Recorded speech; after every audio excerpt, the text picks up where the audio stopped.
Hey everyone, Scott here to discuss Straight Outta Compton, starring O'Shea Jackson, Corey Hawkins, Jason Mitchell, Neil Brown Jr., Aldous Hodge, and Paul Giamatti, directed by F. Gary Gray. Now, I've seen this movie quite a few times, especially when I first saw it back in the theaters, back when it came out in 2015. And what do I think of it? Well, it's going to be the same as I think of it now. Let's get into it and see what I'm talking about. We begin in 1986, where Eric Wright, aka Eazy-E, played by Jason Mitchell, coming into a house and disrespects someone's house by asking for his money, while the cops come to the house and bust the motherfuckers for drug dealing while Eazy-E gets out of their house. And this opening sequence is intense as far as dealing with the cops is concerned. While Andre Young, aka Dr. Dre, played by Corey Hawkins, listens to music until his mother comes in to ask him what happened to him as far as being interviewed for a job goes. And his mother disrespects him, like slapping him in the face, for example. And he decides to move out of his mother's house while he has a child, and the cinematography is well shot throughout. O'Shea Jackson Jr., aka Ice Cube, played by O'Shea Jackson Jr., the real life son of Ice Cube, rides a school bus from school, going home until the bus is next to them to some gangsters, and some kids fuck with him. And they pull over the car as well as the bus, and they talk to the kids about not being someone they're not, and points a gun at the kids, which is an intense scene for damn sure. And Cube goes to Dre's house and hears some of Dre's music with some others like MC Ren, played by Aldous Hodge, and Dre's brother hang out for the day until Cube leaves the house and gets harassed by the goddamn cops. No disrespect to them. It's just, they just do this for no good reason to them whatsoever. And it unfortunately still happens today, which is very sad. And I like these rapper guys more than the motherfucking cops in this movie. While they're from Compton, which is in East LA, and they go into a club with DJ Yella, played by Neil Brown Jr., he owns a club, as Dre disrespects him by playing some lyrics by Cube, and these characters are absolutely relatable. DJ Yella yells at Dre for playing his music, and Eazy-E and MC Ren talk with Dre about starting some music business, and Dre's brother almost gets beat up until Dre comes in, and so do the damn cops, to harass Dre for no good reason, until Eazy-E picks up Dre from the police station and talk about being rappers as part of the music business, along with MC Ren and Ice Cube, and wants E to be a part of it with Dre as they make music. And the music is very enjoyable, as I like these songs in this movie. As I listen to rap music sometimes, like I like these guys and I like Eminem, Snoop Dogg, you name it, as well as Dre getting E to perform his song about cruising down the street until they get a dope sound. That's how they say it. It's not my perspective, but I'm not a racist, so don't mind me. From E, and I really like how they record the song, and the script is well written in my opinion, as this got an Oscar nomination for Best Screenplay, I believe.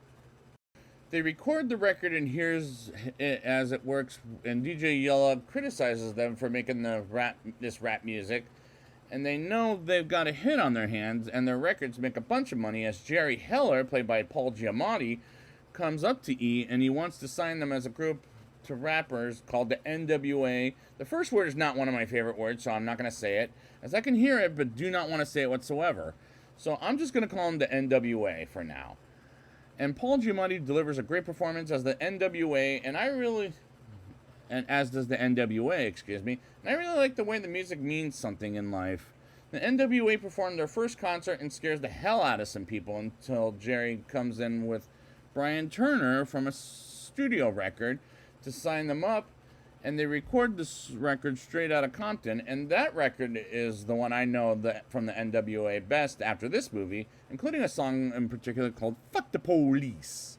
And I'm enjoying this movie so much at this point. Dre's girlfriend with the daughter harangues Dre until the cops come by and harass them once again for no good motherfucking reason. And they create Fuck the Police as a song and record it for the record as well as the other songs. and it releases worldwide, and people take it well, while others don't take it well, as they have a 1989 tour. That's where we're at right now, and go all over the world for the tour. And this movie is a little too long, but I'm enjoying myself throughout.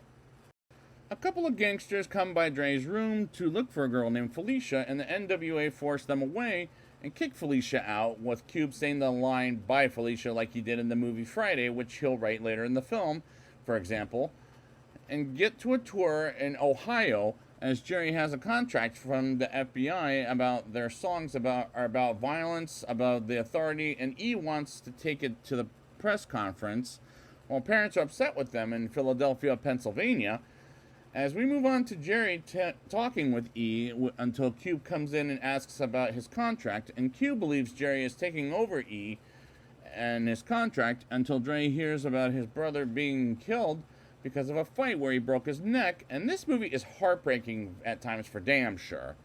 The funeral happens for Dre's brother, and Dre blames himself for it, and I felt so bad for Dre as we move on to a tour where the cops force them to not sing "fuck the police" or say nothing as that is inappropriate towards the cops, until they sing "fuck the police" by first announcing the crowd what the cops told them as they play it.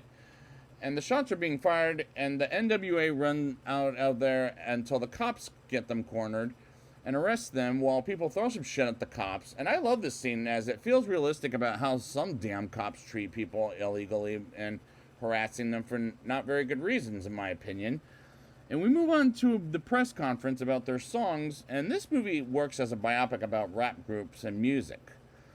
Jerry gives Cube the contract, and he refuses to sign it, and Jerry refuses to give Cube $75,000, which belongs to him, and Cube decides to quit the NWA as he hears it's E's company, and they come back to LA, California, and Cube leaves them for good and go their separate ways, and we move on to 1990, where Cube says to Brian he has to quit while his wife Kim happens to be there, and he creates a song about how the NWA fucked him over as Jerry, E, and Dre, amongst others, hear the song, and there's a party at E's place with bikini, as we'll see later in the film, and right now, there's a party at E's place with bikinis and shit, as E and Jerry talk about Cube's new record, and Cube is upset with Brian about his money, and he comes in with a baseball bat and smashes some records. And I understand Cube's frustration, and the production design and set decoration is pretty good in this scene, and every scene in this movie, in my opinion.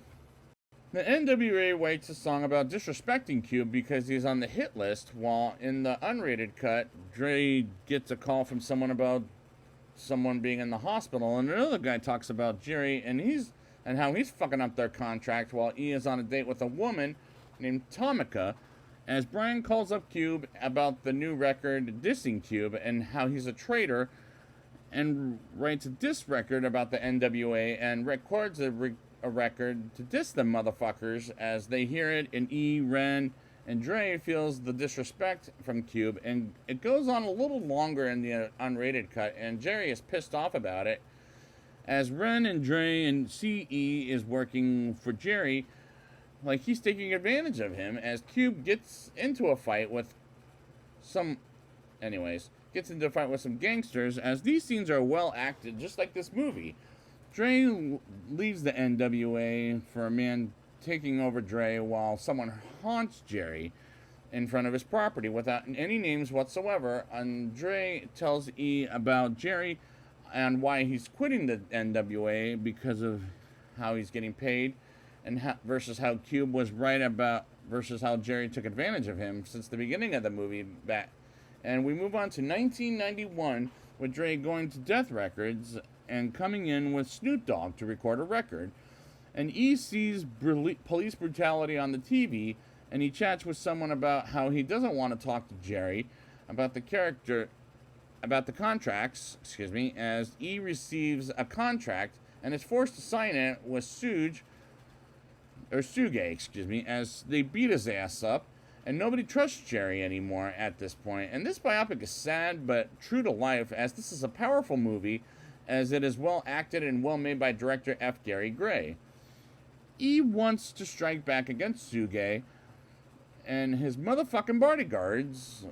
But Jerry advises against that and goes home to Tomika while Dre thinks about a beat to come up with, and he rides with some guys as they cheer him up, and he smokes weed and gets high and creates a beat with Snoop Dogg while Cube goes on an interview with the TV, and the journalist asks some disrespectful questions, and the journalist gets kicked out of Cube's house as we get to a party scene with Dre as he meets Nicole, whom might be his wife, while E and Jerry complain about how Dre has a new album coming out while Cube has movies coming out, and I felt like E's jealousy as this movie pulls off fame and jealousy tremendously. Suge beats up someone for parking in his parking spot while Dre happens to be there, and we move on to 1993 with E smoking some weed while others while Jerry is on the phone with someone as E is starting to cough like he has cancer of some kind. And he says to Jerry about taking care of some business while Cube writes a script on the movie called Friday, which I reviewed before and is funny as hell. And the first one anyways. It sees a music video straight out of Compton on the TV as E drives around town and goes to bed with Tomika. And the next day comes and E decides to walk out on Jerry as Dre is on a date with Nicole. And this is telling a very good story about rappers and how rap became a big thing. Dre tries to sleep over at Nicole's place as he asks her to move in to Dre's house with her son, while back at Death Row Records, Suge does some dumb shit things, with dogs attacking a man while Tupac is in the place, and plays California Love. I love that song. That's fun. That's a funny song for me, which is a song I love. Anyways, while Suge takes advantage of a man in his underwear as he proposes a toast to Death Row Records, as Dre is upset because Suge and his people are fucking around, and one guy picks a fight with Dre as he drives away, and the cops try to pull him over, and they do pull him over to arrest his ass while he's very upset with Suge, while E visits Cube and tells him he saw Boys in the Hood and says he liked it, and Cube suddenly forgives E like a snap of a finger, which doesn't feel realistic, but whatever. And they talk about how they should bring back the NWA without Jerry, and say if they're down to it, as E is coughing like a motherfucker. And I like the relationship like it was in the beginning of the movie. E learns Jerry took advantage of him, and the next day comes as E tells Jerry he's fired from managing him as well as the NWA, and Jerry is sad about it as he wasn't taking care of E, and Jerry says E fucked it up, and E says Jerry fucked it up, and E calls Dre to get the NWA back together, and he's down with it, and E hangs up and happy about it as he coughs like crazy. E does, and he gets together with Dre until E falls down and taken to the hospital. And while at the hospital, E learned he tested positive for HIV, which is a serious disease. While Tomika runs out and he tells the doctor she's pregnant, and the doctors tell E he's sick with cancer. And what a seriously sad situation for a rapper. But not just a rapper, but easy motherfucking E. Cube sees what happened to E on the TV as he has AIDS with Tomika and is depressed for E's life, and do a wedding ceremony at the hospital, and people visit E at the hospital as he's under care, while Dre sees E at the hospital and sniffles E for a while, laughing with him but not at him, keep in mind, because he's in a coma. As Cube sees E at the hospital as he sees Dre there, and Cube says he wants to talk to him, but unfortunately he can't, and all of a sudden he dies as everybody has heard his music, celebrates his life, and Dre and Cube talk on the phone while Cube seeing his kids growing up, which must be in the unrated version, just like a narration about E as Dre leaves Death Row Records, and tells Suge doesn't want Dre to leave as Dre wants to go off on his own. And the climax is powerful, as I will continue to watch this movie again and again. But how many times will I watch it again? Let's talk about it. I'll give this movie a 8.5 out of 10. The cinematography is well shot throughout, while sometimes the movie can be intense as certain scenes, as I like these characters as far as rappers goes, and they're relatable right out the bat, and the music is enjoyable in this movie, and I like these guys' rap music, as well as Eminem, Snoop Dogg, and others, as well as the script is well written in my opinion, and I really enjoyed myself watching this movie from start to finish, despite it's a little too long. While this movie is heartbreaking for damn sure, and it works for a biopic about rap artists and music, as the production design and set decoration was pretty good throughout the movie, in my opinion. And the movie is well acted. This biopic is sad but true to life, as this is a powerful movie that's well acted, and it is well made by director F. Gary Gray. And this movie pulls off fame and jealousy tremendously, and this is a solid recommendation for this movie, as it works for a biopic about rapping, because becoming a big thing, and it works as a movie, and I will continue watching this movie as I own it on 4K and on iTunes, you name it, and it's still a very good movie. So I'd like to thank you guys for joining me for this review, and until then, rest in peace, Eazy-E, rest in peace.